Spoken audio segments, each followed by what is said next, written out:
నమస్తే అండి శ్రీకాంత్ గారు. నమస్తే. సో చాలా రోజుల నుంచి మీ ఇంటర్వ్యూ కోసం మేము ట్రై చేస్తూ ఉన్నాము. సో ఫైనల్గా మా ప్రేక్షకుల కోసం మీరు మా స్టూడియోకి వచ్చారు. మీ విలువైన టైం మాకు ఇచ్చినందుకు చాలా సంతోషం. సో విన్నాం మీ గురించి చాలా మీరు సోషల్ సర్వీస్ లైవ్ చేస్తూ ఉంటారని చెప్పి. అండ్ మీరు మాకు తెలిసినంత వరకు మీరు బిజినెస్ గ్రూప్లో ఉన్నారు. You are a hardcore businessman అని విన్నాము. ఒక 25 years బిజినెస్లో ఉండి మీరు పొలిటికల్గా రావడానికి రీజన్ ఏంటో తెలుసుకోవచ్చు. నమస్తే దీవి గారు. ఫస్ట్ థింగ్, మీరు బిజినెస్ గురించి అడగాలనుకుంటున్నారా, పొలిటికల్ కెరియర్ గురించి ఒక అడగాలనుకుంటున్నారా? బిజినెస్ మ్యాన్ పొలిటికల్ మ్యాన్గా ఎందుకు డైవర్ట్ అయినారు? ఆ సెగ్మెంట్ నుంచి ఈ సెగ్మెంట్లోకి ఎందుకు రావాల్సి వచ్చింది? యాక్చువల్గా మా బిజినెస్ని బిజినెస్లోనే ఉంటూ పొలిటికల్గా వచ్చాము. సెక్టర్ 2 అనుకోవాలి. సెక్టర్ 1 బిజినెస్సే ఉంటుంది. సెకండ్ థింగ్ ఏంటంటే పొలిటికల్ రావడానికి రీజన్ ఏంటి అంటే, మేము సోషల్ సర్వీస్ చాలా చేసి ఉన్నాం. ప్రతి దగ్గర కూడా ఒక గుర్తింపు అనేది కావాలి. గుర్తింపు కోసం అన్నట్టుగా పొలిటికల్ రంగంలోకి రావడం జరిగింది. ఎందుకంటే ఇప్పుడు అప్పట్లో చేసేది ఏంటి అంటే, కార్యక్రమాలు ఏ సోషల్ మీడియా ఏం చేసుకున్నాను, సోషల్ సర్వీసెస్ ఏం చేసినా కూడా పెద్ద హైలైట్ అయ్యేవి కాదు. అంటే హైలైట్ అంటే మీరు అనుకోవడానికి నన్ను నేను హైలైట్ చేసుకోవడానికి, మేము చేసే రంగంలో ఏవైతే ఉన్నాయో పలుకుబడి ఉన్న వాళ్ళ పేరు దీన్ని ఎన్కరేజ్ చేసుకుంటూ అట్లా వెళ్తూ ఉన్నారు. ఇప్పుడు చక్కగా చెప్పాలంటే ఇంకా ఎక్కువ సర్వీసెస్ చేయొచ్చు అనే ఒక ఉద్దేశంతో మేము ఈ పొలిటికల్ రంగంలో రావడం జరిగింది. Why politics? Politics mean social service చేయాలంటే ట్యాగ్ లైన్ అవసరం లేదు కదా? కరెక్ట్గా మీరు అనేది. ఇప్పుడు సోషల్ సర్వీస్ చేయాలి అంటే సోషల్ సర్వీస్ అనేది డిఫరెంట్. యాక్చువల్గా business sector is different. Political రంగం రావడానికి ఏంటి అంటే, చాలామంది పేదవారు ఉన్నారు. వారికి మనం ఏంటంటే సోషల్ సర్వీస్ అనేది నా పర్సనల్ లోన్ మనీతో నేను చేసుకుంటూ వెళ్తున్నాను.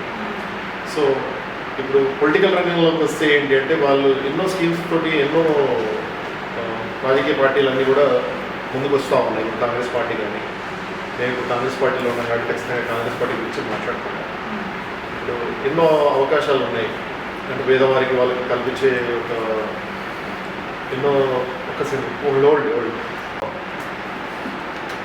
మనం మాట్లాడుతున్న పాయింట్ ఆఫ్ వ్యూలో రాజకీయ రంగం రావడానికి రీజన్ ఏంటి అంటే, ఇంకా ప్రజలకు మంచి అందుబాటులో ఉండి మనం చేయగలిగే సోషల్ సర్వీస్ యాక్టివిటీస్తో సహా వాళ్ళకు, అంటే కాంగ్రెస్ పార్టీలో ఉన్నాం కాబట్టి వాళ్ళకు ఉన్న స్కీమ్స్ ఏవైతే ఉన్నాయో వాళ్ళకి అందుబాటులో ఇవ్వడానికి అదొక ప్రయత్నం కింద మేము రాజకీయం రావడం జరిగింది. సరే, నాకు 2 క్వశ్చన్స్. ఒక బిజినెస్ మ్యాన్ ఒక టెంపుల్ ఇనిషియేటివ్ తీసుకొని ఒక టెంపుల్ని నడిపించుకుంటూ సోషల్ సర్వీసెస్ అని చేస్తూ ఉన్న పర్సన్ నెక్స్ట్ స్టేజ్ ఆఫ్ పొలిటీషియన్గా అవతారం ఎత్తడానికి కారణం ఏంటి? మొత్తం నా బయోగ్రఫీ మొత్తం తీసుకొచ్చినట్టున్నారు. పర్లేదు. టెంపుల్ అనేది మా ఊరు పేరు గూడూరు, అందుకూరు మండలం, ఇక్కడ రంగారెడ్డి డిస్ట్రిక్ట్.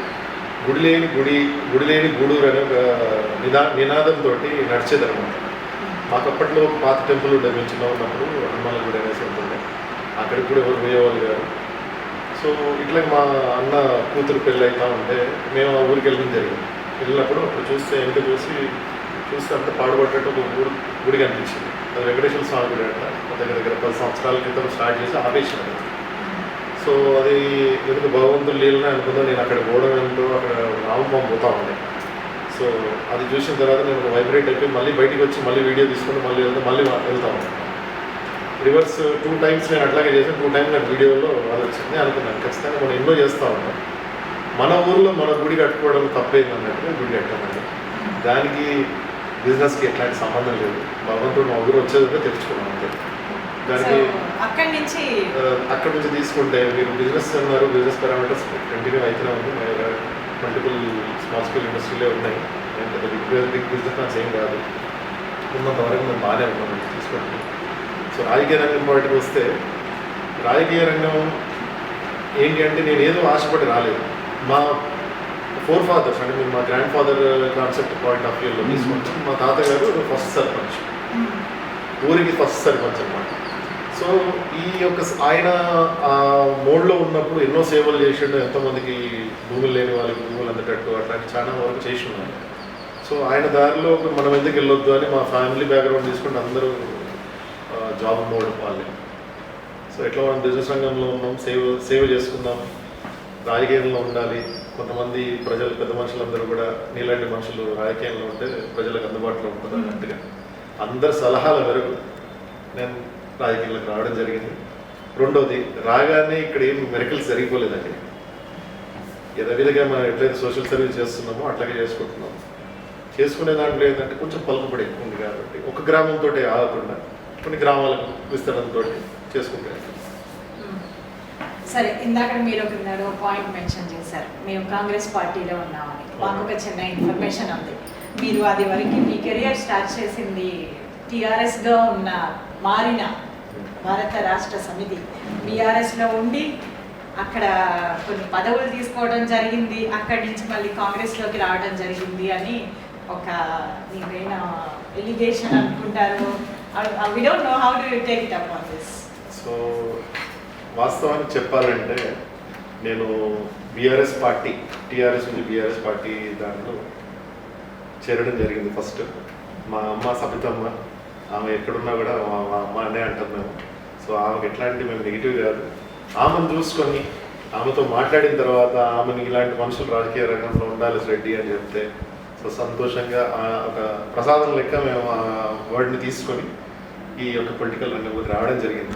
మీరు అనొచ్చు, మీరు బీఆర్ఎస్లో ఉండి మరి పదవులు తీసుకున్నా అన్నారు. పదవులు తీసుకోవడం అంటే మేము కాన్స్టిట్యున్సీ పాయింట్ ఆఫ్ వ్యూలో మహేశ్వరం కాన్స్టిట్యున్సీలో యూత్ వైస్ ప్రెసిడెంట్ కింద ఫస్ట్ ప్రెసిడెంట్ ఇస్తా అన్నారు. అదేదో కొన్ని లావాదేవీలు ఏవో ఉన్నాయి తెలియదు, కానీ అమ్మ అన్నారు వైస్ ప్రెసిడెంట్ తీసుకోరెడ్డి అంటే సరే అన్నట్టు తీసుకున్నాం. దాన్ని బట్టి ఎంతో యూత్ అందరికి కూడా ఎన్నైతే గ్రామాలు ఉన్నాయో మండలాల ప్రకారంగా మనకు ఉన్న 5,60,60,000 ఓటర్లు కాన్సెప్ట్లలో మనకి ఏంటంటే కందుకూరు నుంచి ఆర్కేపురం దాకా, మళ్ళీ ఇక్కడ నుంచి మొత్తం అంటే మీరు కనిపెట్టి ఇవన్నీ కూడా డివిజన్లో వస్తాయి. అంతా యూత్ పరంగా మనం కొన్ని ప్రోగ్రామ్ చేసాం, ఈవెంట్ చేసాం, సక్సెస్ఫుల్గా చేసుకుంటూ వచ్చాం. Good thing bad thing, KCR గారు ఓడిపోవడం జరిగింది. కాంగ్రెస్ గవర్నమెంట్ వచ్చింది. సో వచ్చిన తర్వాత ఇమీడియట్ డెసిషన్ నాకు ఎందుకు మారేమో అనేది కొంతమంది చాలామంది అడిగారు. మారాల్సి వచ్చింది నాకు. ఎట్లా అంటే ఇప్పుడు రేవంత్ రెడ్డి గారి మెయిన్ అల్లుళ్ళు వాళ్ళందరూ నా బెస్ట్ ఫ్రెండ్స్. అంటే మీరు వాళ్ళని చూసి మీరు వెళ్ళారంటే కాదు, మీరు అనొచ్చు, అదే అంటున్నారు, వాళ్ళని చూసి మారలేదు. సో ఇప్పుడు నేను ఎన్నో చెప్పుకొని ఉన్నాం ప్రజలందరికీ కూడా, ఈ సేవలు చేస్తాం, ఆ సేవలు చేస్తాం. అక్కడికి మేము ఒక 3 నెలల వరకు మేము వెయిట్ చేస్తాం అనమాట. ఎట్లాంటి పనులు జరగట్లేదు. ప్రజలకు సేవ మేరకు చేయడానికి, వాళ్ళకి అందుబాటులో ఉండడానికి మేము పార్టీ మారడం జరిగింది. పార్టీ మారడం అనేది కాదు, ఎండ్ రిజల్ట్ పబ్లిక్ సర్వీస్లో ఉన్నాం. అంటే ఇప్పుడు గవర్నమెంట్ మారి మళ్ళీ ఇంకోటి వస్తే ఇంకోటి వెళ్తారంటే వెళ్ళాం, ఉన్న దగ్గరే ఉంటాము. ఖచ్చితంగా కాంగ్రెస్ తోటే ఉంటాం. ఫర్దర్గా ఏంటి అంటే ఇప్పుడు మీరు ఏ రాజకీయ నాయకుడు అయినా పెద్ద మనుషులను తీసుకున్నా వాళ్ళు ప్రజల సేవ కోసం మారుతూ ఉంటే అవి దాంట్లో పెద్దగా తప్పేం లేదని అనుకుంటున్నాను. మారడం వల్ల కూడా ప్రజల సేవ కోసమే మారుతారు తప్ప వాళ్ళ లావాదేవీ కోసం ఎట్లాంటిది లేదు. అండ్ నేను బీఆర్ఎస్లో ఉన్నప్పుడు మంచి పదవిలో ఉండే, తర్వాత ఇంకో పదవి కూడా వచ్చే కాన్సెప్ట్లో వెయిటింగ్లో ఉండే నేను. సో అవన్నీ వద్దనుకున్నాం, ప్రజల సేవకుందాం అన్నట్టుగా. అంటే ఇప్పుడు మీరు పదవులు ఆశించట్లేదా? పదవులు అయితే ఇప్పటికి ఎట్లాంటి ఆశ లేదమ్మా. మేము ప్రజల సేవలో ఉండాలనుకుంటున్నాం, ప్రజల సేవలో ఉంటాం. కాంగ్రెస్ పార్టీ పదవులు వచ్చేవి ఉంటే అవి వస్తూ ఉంటాయి. మేము దానికోసం ఆశ అనేది ఏం లేదు. ఓకే, మా వ్యూవర్స్ కోసం మీ పర్సనల్ లైఫ్ గురించి ఏమన్నా చెప్తారా? Personal life about your family. నాకు 2 పిల్లలు, wife, sweet and small family మాది. పేరెంట్స్ ఉన్నారు, నాకు 3 అక్కలు. అందరిలో నేను చిన్నవాడిని. మా తాతల పాయింట్ ఆఫ్ వ్యూలో 5 తాతలు వాటిలో తీసుకుంటే ఏదో పెద్ద ఫ్యామిలీ అయిపోతుంది. సో స్ట్రెచ్కి తీసుకుంటే నాకు 2 సన్స్ ఉన్నారు. And wife, we're running few small scale industries and everything, business ఉందండి. So may I know your wife? What is she? She is a business lady and she is an entrepreneur and she handles with Falcon Interiors and Falcon Services. Our business online lo unnadu and sort of our business is online. She is a businesswoman. So ఇప్పుడు మీకు కాంగ్రెస్ పార్టీలో ఒక ముఖ్యమైన పదవి వస్తే మీ దగ్గర నుంచి, ఒక శ్రీకాంత్ రెడ్డి దగ్గర నుంచి మేము ఎలాంటి రిజల్ట్ చూడొచ్చు social service point of view? పద్ధతి సోషల్ సర్వీస్ డిఫరెంట్, రాజకీయం డిఫరెంట్. మళ్ళీ కూడా చెప్తున్నాను, సోషల్ సర్వీస్ అనేది నా ఒక ఆశ. దానికోసం నేను రాజకీయాలకు రావడం జరిగింది. రాజకీయం, సోషల్ సర్వీస్ రెండు ఎక్కడ మ్యాచ్ కావండి. ఇప్పుడు సోషల్ సర్వీస్ అనేది నాకు ఎక్కడి నుంచో డబ్బులు రావు. నేను సంపాదించిన దానిలో నుంచి 10 రూపాయలు సంపాదిస్తే 6 రూపాయలు ఖర్చు పెడతాను. 6 రూపాయలు అది కూడా ఎవరు బెటర్ ఇవ్వాలి. రాజకీయం పాయింట్కి వస్తే ఏ పదవి వచ్చినా అది సర్వీస్ చేయమని ఉంటుంది.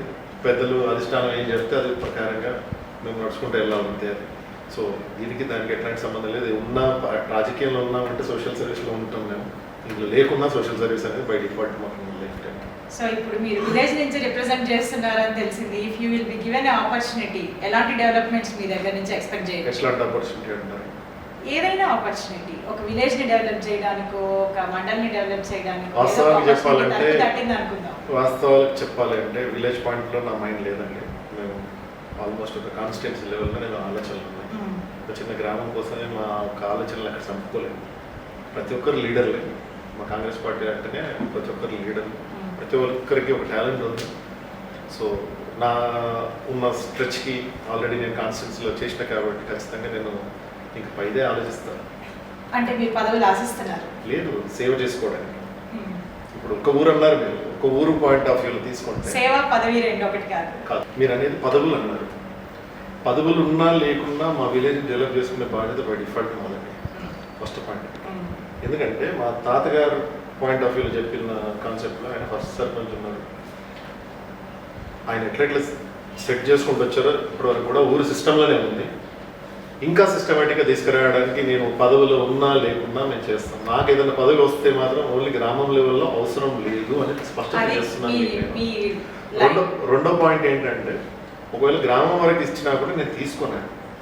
ఎందుకంటే దాంట్లో ఇంకా చాలామంది ఉన్నారు, వాళ్ళు చేసుకుంటారు. నా స్ట్రెచ్ అనేది అంటాం. ఇప్పుడు ఒక మనిషి వాళ్ళకు స్ట్రెచ్ ఉంటుంది. కాన్స్టిట్యున్సీ వరకు నేను స్ట్రెచ్, నా కెపాసిటీ ఉంది. సో పదవి వచ్చినా రాకున్నా ఆ వరకు చేస్తామని. ఇప్పుడు ఒకవేళ ఇస్తే తీసుకుంటాం, ఇవ్వకుండా పర్వాలేదు. ఇది కాన్సెప్ట్. ఆశిస్తున్నామా అంటే ఎవరికైనా ఆశ ఉంటుంది. ఆశకి మనం ఏం ఫిక్స్డ్ లేదు.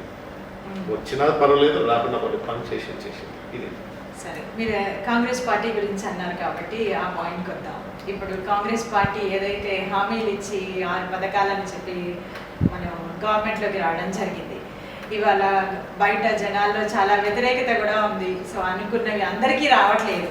ఇది ఇప్పుడు మీరు ప్రజల్లోకి వెళ్తున్నారు. In point of view services కానివ్వండి, ఏదైనా కానివ్వండి. సో మీరు ఎలా ఫేస్ చేస్తున్నారు, దీన్ని ఎలా హ్యాండిల్ చేస్తున్నారు? మీకు అడుగుతున్నారా?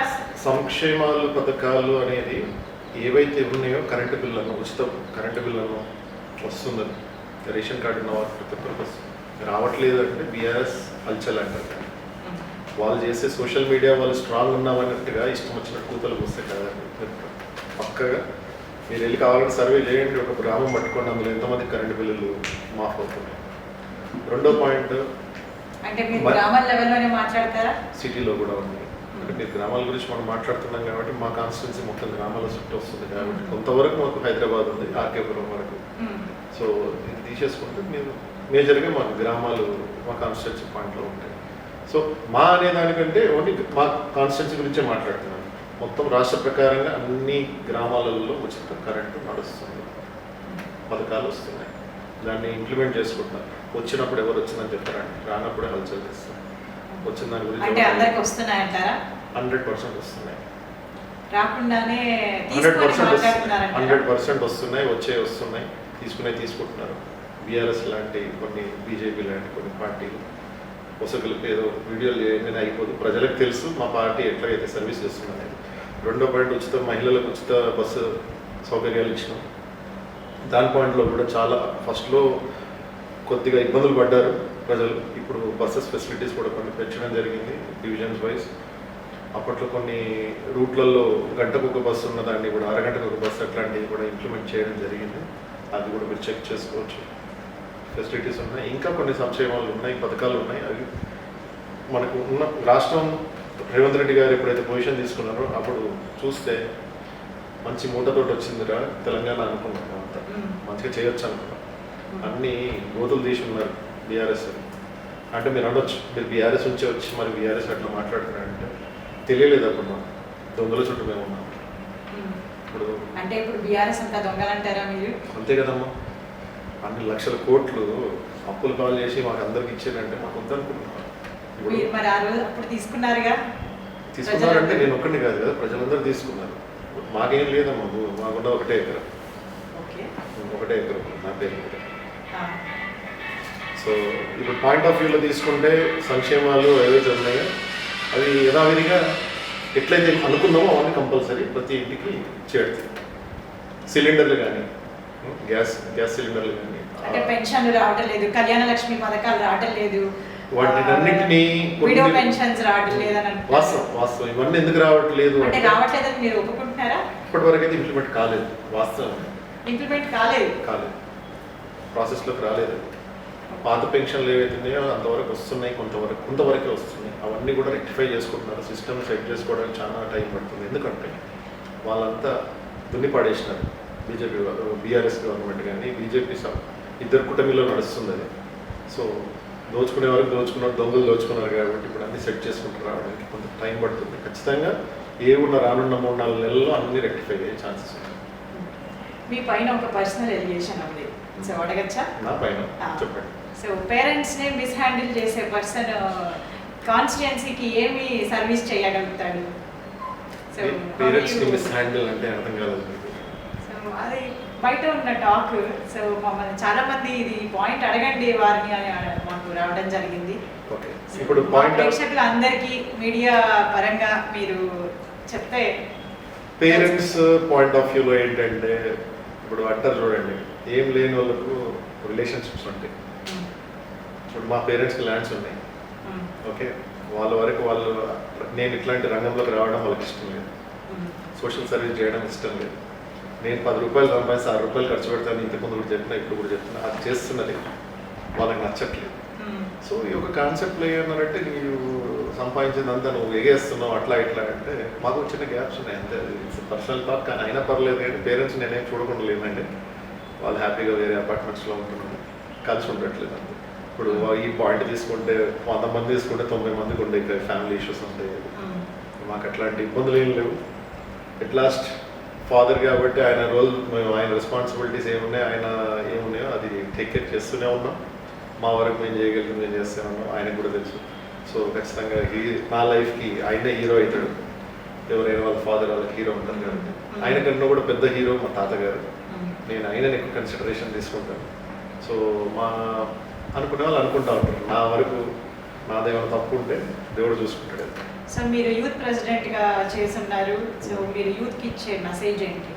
ఈ కాలంలో యూత్కి ప్రజెంట్ మీరు ఇచ్చే మెసేజ్ ఏంటి? పొద్దున్న లేవగానే ఫోన్లు పట్టుకొని రీల్స్ చూసుకుంటా, టైం వేస్ట్ చేసుకుంటా, అక్కడ ఇక్కడ పిచ్చి పిచ్చిగా తిరగకుండా ఒక సోషలైజేషన్ అవసరం ఉన్నంతనే వాడుకొని, ఎంత సోషలైజేషన్ కావాలో అంతే వాడుకొని లైఫ్ని కొంచెం సిస్టమేటిక్గా తీసుకొని వెళ్తే వాళ్ళు సక్సెస్ లైన్లోకి వస్తారు.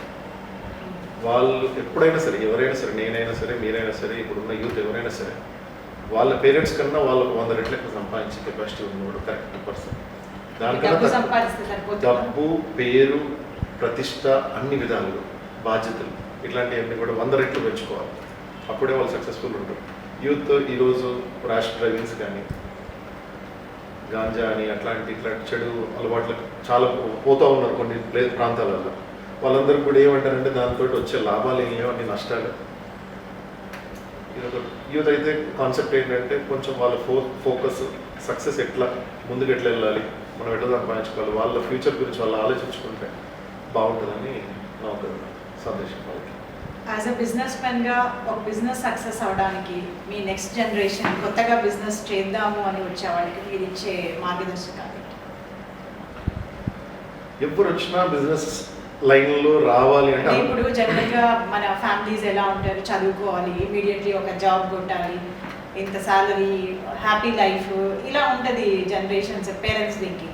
ఎంతమంది పేరెంట్స్ పిల్లల్ని బిజినెస్ చేయి, నువ్వు సక్సెస్ అవ్వు, బిజినెస్లో వెళ్ళు అని ఎంకరేజ్ చేసే పేరెంట్స్ ఉన్నారు ఆ లైన్.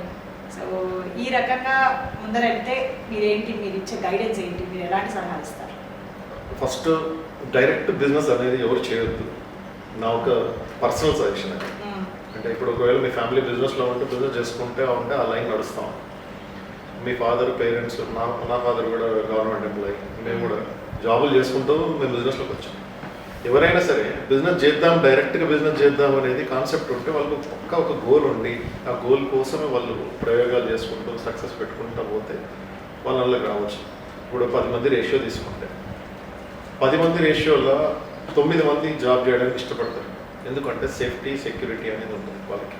అట్లా ఆలోచించుకుంటారు వాళ్ళ గ్రోత్ పారామీటర్స్. ఒక్కడు ఆలోచిస్తాడు 10లో ఒకడు.